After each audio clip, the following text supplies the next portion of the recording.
Backs up Beatty, having a hard time tracking it. Oh no! What a disaster! Up to add insult to injury, bounce up, hit him in the face, it looked like. Oh. Mondays, am I right? This is Sportscentre.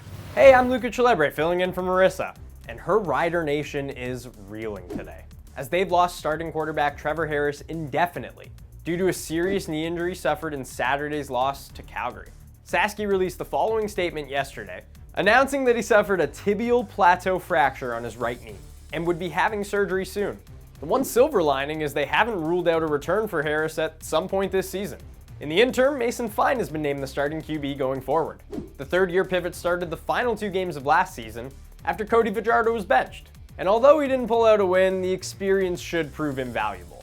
But Fine will be in tough over the dog days of summer, as the Riders play the 2 best teams in the league to round out July. And they still have another game against the Leos, and 2 against the Bombers over the next 2 months. Their next 7 opponents have a combined record of 16-9 and a .640 winning percentage. Prior to the injury, Harris had led Sasky to a 3-1 start. But now after Saturday's loss to Calgary, the Stamps sit just 2 points back of them. Yesterday in the streets of Toronto, Christian Lundgaard earned his first IndyCar victory. The 21-year-old from Denmark was pumped about his win. And to celebrate, he did something we've seen nobody do: shave his mustache while on the podium. And after Lundgaard was done shaving his stash, he shaved his buddies too. We've seen a lot of weird sellies over the years, from the shoey drinking beers out of shoes, to whatever dance moves Fernando Alonso does. But shaving your mustache up there is the strangest for sure. There is history behind the shaving. Lundgaard and his friend apparently had a bet that could only end with an IndyCar victory, which it did. So this seems like a pretty fortunate result for everybody, considering how weak those stashes are. Like, if I had to do that, I'd look like a child. I would hate that. It's obvious he can really play.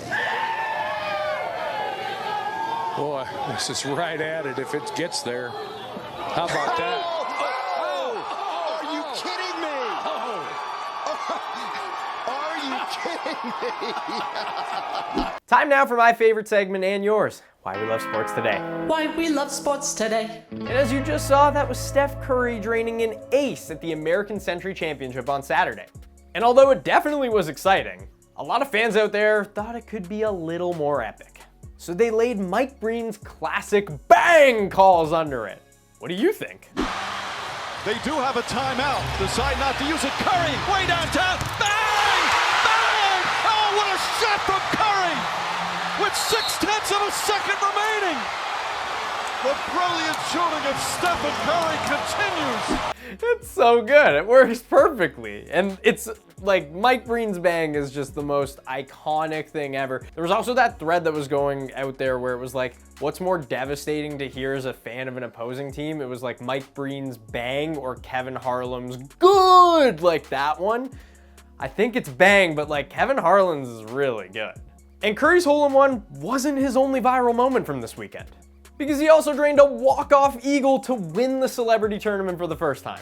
And you know we had to line up Breen for that call too. Curry for the win. Bang! Steph Curry from way downtown in dramatic fashion. Incredible, incredible. People on the internet are amazing. Honestly, like, the most creative people out there are the people on the internet. And we're closing in on kickoff at the FIFA Women's World Cup in Australia and New Zealand, with the host nations playing back-to-back early Thursday morning.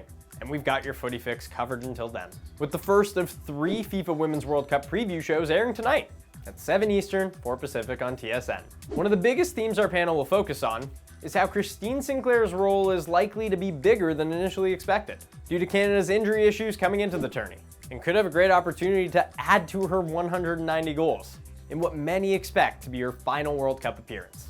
Sinclair will also pull within 30 caps of American Christine Lilly for the most in international history. That's nearly 100 more than the next active player on the all-time list, Caroline Seeger of Sweden. And you can catch Sinclair making more history on Thursday night, when Canada opens up their tournament against Nigeria.